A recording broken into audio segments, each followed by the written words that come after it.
Hi welcome back to my mini vlog. ಇವತ್ತು ಶ್ರಾವಣ ಸೋಮವಾರ ಆಗಿರೋದ್ರಿಂದ ಸ್ವಲ್ಪ ಕೆಲಸ ಜಾಸ್ತಿ ಇರುತ್ತೆ.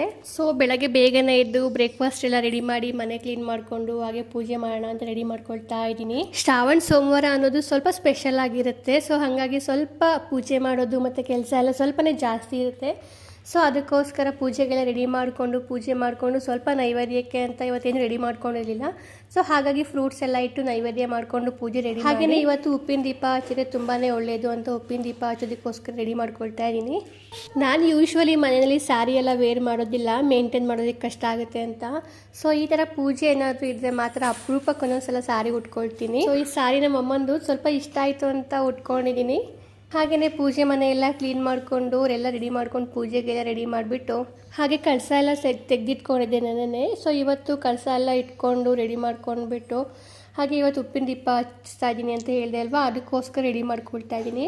ಉಪ್ಪಿನ ದೀಪ ಹಚ್ಚೋದ್ರಿಂದ ತುಂಬಾ ಒಳ್ಳೆಯದಾಗುತ್ತೆ, ಸ್ವಲ್ಪ ಪಾಸಿಟಿವ್ ಎನರ್ಜಿ ಸ್ಪ್ರೆಡ್ ಆಗುತ್ತೆ ಮನೆಯಲ್ಲಿ. ಉಪ್ಪಿನ ದೀಪನ ಹೇಗೆ ಹಚ್ಚೋದು ಅಂತ ನಾನು ಸದ್ಯದಲ್ಲೇ ಲಾಂಗ್ ವೀಡಿಯೋದಲ್ಲಿ ಹೇಳ್ತೀನಿ.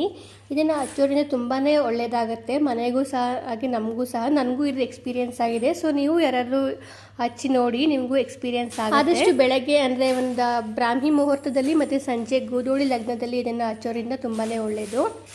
ಈ ದೀಪನ ಹೇಗೆ ಹಚ್ಚೋದು ಮತ್ತು ವಿಸರ್ಜನೆ ಹೇಗೆ ಮಾಡೋದು ಅಂತ ಸದ್ಯದಲ್ಲೇ ವಿಡಿಯೋ ಮಾಡಿ ಹಾಕ್ತೀನಿ ನಾನು.